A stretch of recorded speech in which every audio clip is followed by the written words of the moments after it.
Les chefs d'accusation portés contre Johnny Pacheco sont d'une gravité exceptionnelle.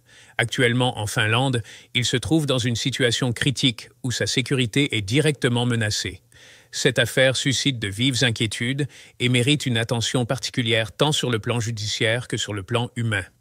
Je vous laisse regarder cette vidéo et on se capte dans les commentaires. Les gars, j'espère que vous allez bien. Les gars, affaire de Johnny Pacheco là, affaire du cyberactiviste Kokunyon Chris là, les gars, je vous ai dit que cette histoire là, c'est pas amusement. Je vous ai dit que cette histoire là, c'est pas pour les enfants même. Hier, on a vu qu'il a fait un live. Et dans ce live là, lui-même, il a expliqué, lui-même, il a dit tous les différents chefs d'accusation qui lui sont portés. C'est-à-dire, tout ce dont on l'accuse là, les gars, franchement, c'est pas pour les enfants. D'accord? Et je sais, les chefs d'accusation, on me les a lus. On me les a lus le premier jour qu'ils sont arrivés ici. Voilà. Atteinte à la sûreté de l'État, révolte populaire, organisation de révolte populaire en Côte d'Ivoire, diffamation soi-disant sur des personnalités publiques susceptibles de créer en Côte d'Ivoire une insurrection. Voilà. Et ils ont dit quoi encore? Il est de connivence avec les États de l'AES. Est-ce que vous-même vous avez entendu même ce que lui-même il est en train de dire là? Toutes les accusations qu'il est en train de citer là. Est-ce que vous savez chaque chef d'accusation combien d'années de prison c'est-à-dire il peut avoir? Est-ce que vous vous rendez compte même à quel point son histoire est très grave? Vous voyez que insulter les gens matin, midi, soir, insulter les autorités d'un pays matin, midi, soir sur internet là. Vous voyez que c'est pas un jeu. Il y a un autre gars aussi là, il s'appelle Benito. Il a vu que quand il y avait l'histoire de la convention de Budapest, Benito avait fait une vidéo dans laquelle il s'est mis à insulter copieusement le procureur de la République. Franchement, quand j'ai écouté sa vidéo, j'ai eu la chair des poules. Je me suis dit, mais ce gars-là, en plus, il est trop jeune pour faire ça. Et tout ça, c'est des personnes qui se sont fait endoctriner par des personnes qui, eux-mêmes, n'ont même pas le courage de dire ou bien de tenir les mêmes propos. Et quand on vous utilise comme appât, vous vous jetez en prison, vous vous rendez pas compte que vous êtes des manipulés, vous êtes des personnes, on utilise comme ça. Plein de jeunes sont en train de se faire sacrifier. Franchement, j'espère que tous ces exemples-là pourront servir à d'autres personnes pour que les Ivoiriens sachent qu'aujourd'hui, là, on ne s'amuse pas avec des trucs. Je sors du commissariat. Donc, je quitte le parking. Et à l'intersection de la route, d'accord, il y a la devanture du commissariat de police de l'autre côté. D'accord? Il y a une voiture qui était garée là. Et donc moi, je prends le côté droit pour aller vers chez moi. Normalement, je devais aller tout droit. Et donc, je vois une voiture qui sort, qui arrive dans ma direction. Et donc, à 200 mètres, puisque je suis militaire, j'ai ce réflexe, à 200 mètres, qu'est-ce que je fais? Je regarde à gauche, il y a une intersection, un carrefour.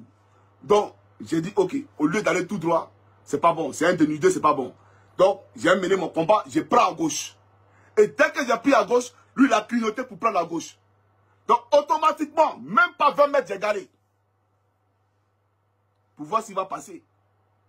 Et la voiture garde derrière moi. Ce que vous dites là, devant le Seigneur Jésus-Christ, qui est mon témoin ici, la voiture garde derrière moi. Et donc, je m'interroge. Je m'interroge. Et donc, je regarde, et je regarde derrière. Et 30 secondes, je démarre ma voiture. Et la voiture démarre pour me suivre. Je prends mon téléphone, j'appelle le 112. Au volant, j'appelle le 112 en même temps. Le numéro d'urgence. Pour leur dire que je suis suivi par un véhicule. Ils m'ont vu, il a pris à droite en accélérant. Peut-être de la manière accélérée là même là. C'est-à-dire que, excès de vitesse là. Donc, j'avais déjà attiré l'attention. Ils ont continué tout droit. Ce matin encore, quand je partais déposer mes enfants à l'école, il y a une voiture que j'ai remarquée, un carrefour. Dès que j'arrive à la garderie, d'accord, ça dit, le monsieur est venu la tourner, il m'a regardé. Et il est parti. J'ai envoyé un message à la police pour leur dire que j'ai été suivi hier et qu'aujourd'hui encore, alors que j'ai envoyé mes enfants à l'école, on m'a suivi.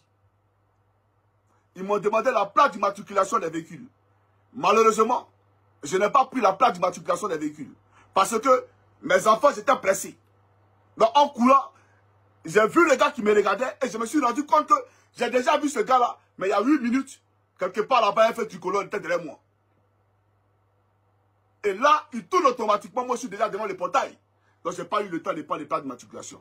Mais si quelque chose devait m'arriver, c'est l'État de Côte d'Ivoire. c'est l'État de Côte d'Ivoire, Alassane Dramane Ouattara. Parce que tu as lancé une procédure. Attends, on va aller au procès. Tu as lancé une affaire contre moi, non? Mais il faut te calmer avant le procès. Tu comprends ou pas? Donc, j'informe le peuple de Côte d'Ivoire que je suis suivi ici. Je suis pisté ici. C'est ça le vrai point. Vous comprenez? Donc, je suis choqué. L'affaire Johnny Pacheco reste entourée de zones d'ombre et suscite de vives inquiétudes.